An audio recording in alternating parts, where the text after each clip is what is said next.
Excellences, Monsieur le ministre d'État pour les affaires des déplacés, Monsieur Ma'in Al-Marabi, très cher ami, représentant notre patriarche, Excellence Monseigneur Rafiq Warsha, notre patriarche Éminence Bishara Boutros-Rai, Excellence Madame Monica Schmutz-Kilgotz, très chère amie, Madame Mireille Girard, représentante du Haut Commissariat des Nations Unies pour les réfugiés, Monsieur le Général Marouane Fadel, représentant du ministre de la Défense, Madame, représentante justement du ministre d'État pour les droits de l'homme, Excellence Samahat Ashioukh wa Ashab al-Fadila, Excellence représentant des députés et des partis libanais et des autorités libanaises, religieuses, chers membres du conseil de notre université, Mesdames, Messieurs, chers amis. Il y a 2 semaines, nous nous sommes réunis ici avec les autorités religieuses et politiques, avec la fameuse Raqqa du Vatican, justement pour discuter des affaires des réfugiés syriens au Liban, et j'ai parlé en anglais. Cette fois-ci, comme respect profond pour la Confédération suisse, pour laquelle j'ai beaucoup d'estime. Parce que vous savez, il y a 4 langues officielles en Suisse, l'allemand, le français, l'italien et le romanche. Le romanche est tout près justement du latin. Comme respect vraiment profond pour cette confédération que nous aimons beaucoup, je vais parler en français. J'ai été profondément touché par l'initiative qui a été prise par Madame l'ambassade, Madame Schmutz-Kilgotz. Elle venait de débarquer au Liban, et voilà, tout de suite, elle est venue à la tête d'une délégation suisse à notre université pour discuter ensemble d'une plateforme possible pour lancer un projet de rencontre entre toutes les composantes, aussi bien religieuses que politiques du Liban, pour discuter de ce fléau écrasant pour le Liban, la présence de nos frères, les Syriens, les déplacés, qui sont meurtris dans leur chair, dans leur esprit, dans leur âme. J'ai été vraiment profondément touché par cette initiative. Et ce n'est pas vraiment étonnant de la part d'une confédération suisse qui est toujours aux aguets de tous les fléaux de l'humanité tout entière. Ce pays qui a beaucoup souffert dans le temps, 150 ans de guerre intrinsèque, intestine, mais ce pays qui a trouvé une formule exceptionnelle de vivre ensemble. Parce que quoi qu'on fasse, on ne peut pas bâtir son bonheur sur le malheur des autres. L'autre dissemblable est le cheminement vers le soi. L'autre dissemblable est un constituant de ma propre identité. Parce que sans l'autre dissemblable, je ne peux pas prendre conscience de ma propre altérité. Donc quand je cherche à marginaliser, à éliminer l'autre dissemblable, je me détruis personnellement. C'est un processus d'autodestruction. Donc la Suisse nous a donné un exemple magnifique et éloquent dans cette quête de soi, à travers cette gestion remarquable du pluralisme, aussi bien régional, linguistique et religieux. Et ils ont trouvé cette formule que j'aime beaucoup, la formule magique, die Zauberformel. Et j'ai écrit là-dessus beaucoup de choses, le parc national libanais et la formule magique suisse. Parce que beaucoup de recoupements entre le Liban pluriel et la Confédération suisse. Pas seulement dans le temps, vous savez, donc on faisait l'éloge de beauté naturelle partagée entre le Liban et la Suisse, et le secteur bancaire avec le secret bancaire et tout ça, mais la gestion du pluralisme. Et ce n'est pas sans raison que le Saint-Pape, le grand saint Jean-Paul II, qui connaissait tous les pays du monde et qui parlait toutes les langues du monde, ce n'est pas sans raison qu'il a porté son choix sur ce Liban comme il l'a mis sur le piédestal de la référentialité internationale pour les pays pluralistes, multireligieux et multicivilisationnels. Ce Liban, mes chers amis, depuis le 7e siècle, est le giron de pluralisme entre les chrétiens et les musulmans. Depuis le 7e siècle. C'est un véritable laboratoire de retrouvailles, d'échanges, de vivre ensemble, de problèmes quotidiens, de crises quotidiennes.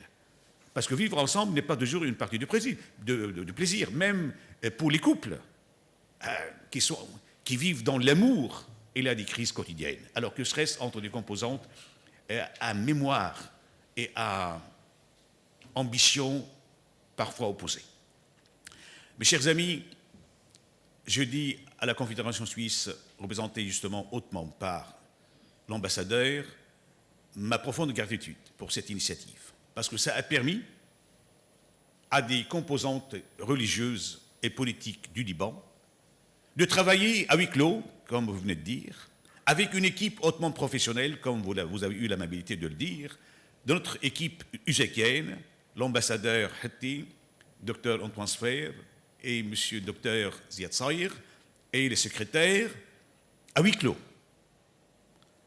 Et nous avons été allègrement étonnés et surpris de voir émerger un consensus national à l'égard, justement, de cette crise des déplacés syriens au Liban.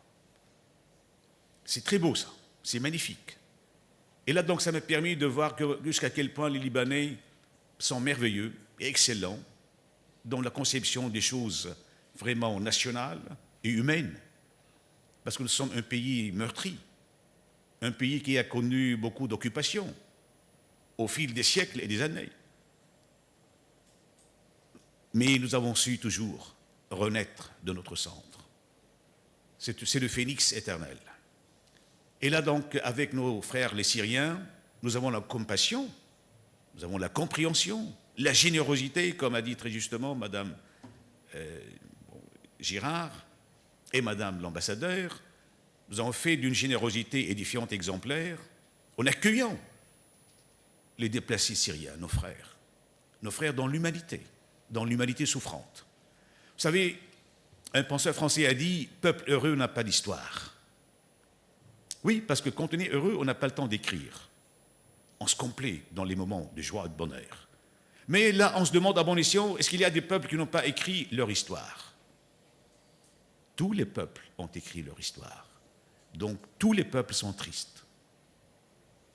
C'est la chose la mieux partagée entre tous les peuples. C'est la tristesse et la détresse. Vous voyez hier, qu'est-ce qui s'est passé à Strasbourg? Et dans tous les pays du monde. Et là, j'ai saisi cette opportunité justement de remercier l'armée libanaise, toutes les forces du Liban, forces armées du Liban.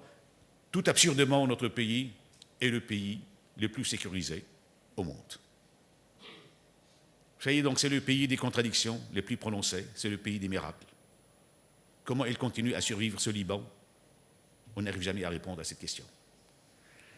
Mes chers amis, c'est le Liban comme terre extraordinaire pour les droits de l'homme. S'il y a des crises au Liban, parce qu'il y a le respect de l'autre et du semblable. Et là donc, on demande à tous les pays arabes d'imiter le Liban. Parce que ce qui déclenche ces crises énormes de déplacement, il y a des millions de déplacés dans le monde entier, des millions. Et ça signifie quoi? Ça signifie qu'on arrive difficilement à gérer le pluralisme. Donc l'autre dissemblable n'est pas reconnu comme partenaire. Ici au Liban, l'autre dissemblable est reconnu comme partenaire. Dans les autres pays arabes, tout malheureusement, dans toute la Ligue des pays arabes, il n'y a pas d'ancien président, sauf au Liban. Toujours des coups d'État, ou bien une famille qui règne éternellement. L'alternance pacifique au pouvoir est réservée exclusivement au Liban, dans tout l'Orient. Vous voyez donc, c'est la seule solution pour les pays qui souffrent. C'est la seule solution pour le pays qui pousse justement ses citoyens à s'exiler, à être réfugiés dans d'autres pays. J'espère que la formule magique suisse, que le pacte national libanais pourront être une référence politique pour résoudre les problèmes de pluralisme oriental, que ce soit en Syrie, en Égypte, en Irak, en Palestine, dans tous les pays arabes. Mes chers amis, je remercie, donc je saisis cette opportunité pour adresser mes vifs remerciements à toutes les autorités religieuses hautement représentées avec nous, qui ont su faire émerger un consensus remarquable. C'est la bénédiction de Dieu de pouvoir le faire. une conception partagée, et à tous les partis libanais, de tout acabit, qui ont su travailler ensemble avec notre équipe hautement professionnelle. Donc je souhaite à vous tous une bonne continuation aujourd'hui. Je remercie encore une fois l'ambassadeur de Suisse et Madame Girard, donc vous entendez, au commissariat des Nations Unies pour les réfugiés, et vous tous ici présents, d'avoir porté cette question de déplacer dans votre cœur, parce que ça représente l'humanité souffrante. Et un seul mot pour terminer, vous savez, il faut savoir toujours allier le pessimisme de la pensée à l'optimisme de la volonté. Quand on aborde n'importe quelle situation, n'importe quelle conjoncture humaine, c'est toujours décevant, c'est toujours atroce. Mais nous avons la volonté, l'optimisme de la volonté. C'est ce qui nous pousse justement à aller de l'avant. C'est l'optimisme de la volonté. Et au Liban, comme vous le savez parfaitement, on a su cultiver au long des siècles cette amitié indéfectible avec l'optimisme.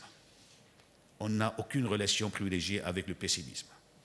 Nous traversons beaucoup de situations difficiles, désastreuses, répulsives, et on continue à cultiver l'espérance. Et l'espérance ne déçoit jamais. Merci beaucoup.